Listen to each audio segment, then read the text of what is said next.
Good evening everyone, শতাব্দীর কিচেনে আপনাদের সবাইকে স্বাগত জানাই। আজকের রেসিপি চিচিঙ্গের মালাইকারি। এই রেসিপিটি আমার মায়ের কাছে শেখা। শুধু তাই নয়, এই রেসিপিটি যদি একবার বানান তাহলে চিচিঙ্গের প্রেমে পড়ে যাবেন, এই গ্যারান্টি আমি দিতে পারি। আর ভাত, রুটি, পরোটা সব কিছুর সাথে দারুণ যায়। বানানো ভীষণই সহজ। তাহলে চলুন শুরু করা যাক আজকের এই সহজ এবং সুস্বাদু রেসিপি। মালাই চিচিঙ্গে বানানোর জন্য আমি এখানে 2 পিস চিচিঙ্গে নিয়ে নিয়েছি। চিচিঙ্গেগুলোকে প্রথমে কেটে নেব, কেটে ধুয়ে তারপর ফিরে আসছি। প্রথমে কড়াইতে সর্ষের তেল দিয়ে দিলাম। তেলটা গরম হয়ে গেছে, এবার চিচিঙ্গেগুলোকে ভেজে নেব। চিচিঙ্গেগুলোকে এইভাবে তার উপরের খোসাটা ছুলে দিয়ে আর ভেতরের বীজগুলোকে ফেলে দিয়ে এইভাবে চৌকো চৌকো করে কেটে নিয়েছি। এবার তেলে দিয়ে দেব।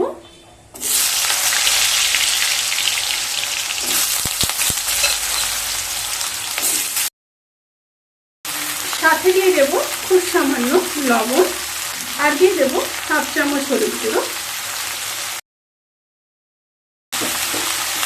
দিয়ে খুব ভালোভাবে মিশিয়ে নেব।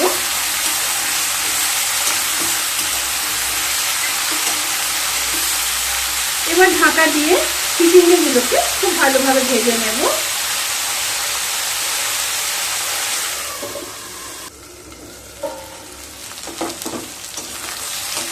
চিচিঙ্গেগুলো খুব ভালোভাবে ভাজা হয়ে গেছে, এবার তুলে নেব। চিচিঙ্গেগুলোকে কিন্তু এইভাবে খুব সুন্দরভাবে ভেজে নিতে হবে, যাতে করে প্রায় 80% সেদ্ধ হয়ে যায়। সেই দিকটাই কিন্তু অতি অবশ্যই লক্ষ্য রাখতে হবে। এবার ওই তেলের মধ্যে আরো কিছুটা সর্ষের তেল দিয়ে দেব। সাথে দিয়ে দেব কিছুটা গরম মশলা, 3টা এলাচ, 3টা লবঙ্গ, খুব সামান্য দারচিনি দিয়ে দিলাম। তেল থেকে যখন সুন্দর একটা স্মেল বেরোতে শুরু করবে, সেই সময় গ্রেট করে রাখা পেঁয়াজ দিয়ে দেব। এখানে 2টো মিডিয়াম সাইজের পেঁয়াজ ব্যবহার করেছি।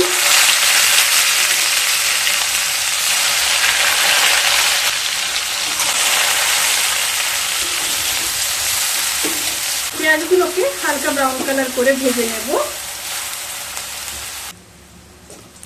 পেঁয়াজগুলো হালকা ব্রাউন কালার করে ভাজা হয়ে গেছে। এরপর আদা বাটা দিয়ে দেব 1 চামচ।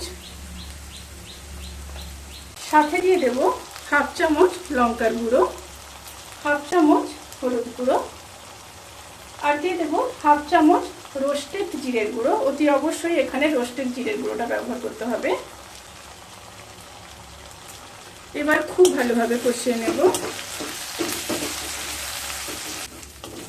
ভালোভাবে কষানো হয়ে গেলে এবার দিয়ে দেব একটা মিডিয়াম সাইজের কেটে রাখা টমেটো। টমেটো দিয়ে আবার কয়েক সেকেন্ড খুব ভালোভাবে কষিয়ে নেব। সাথে দিয়ে দেব একটু নারকেলের জল। যে নারকেলের দুধ আমি এখানে ব্যবহার করব, সেই নারকেলের জলটা আমি না ফেলে দিয়ে এই তরকারিটা ব্যবহার করলাম। এবার ঢাকা দিয়ে মশলাগুলোকে খুব ভালোভাবে কষিয়ে নিয়ে তারপর ফিরে আসছি। মশলাগুলো খুব ভালোভাবে কষানো হয়ে গেছে। এরপর ভেজে রাখা চিচিঙ্গেগুলোকে দিয়ে দেব।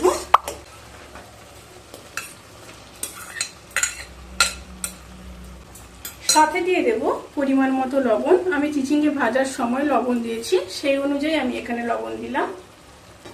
এবার মশলার সাথে চিচিঙ্গেগুলোকে খুব ভালোভাবে মিশিয়ে নেব। মিশিয়ে নিয়ে আবারও ঢাকা দিয়ে 1 মিনিট ভালোভাবে কষিয়ে নেব।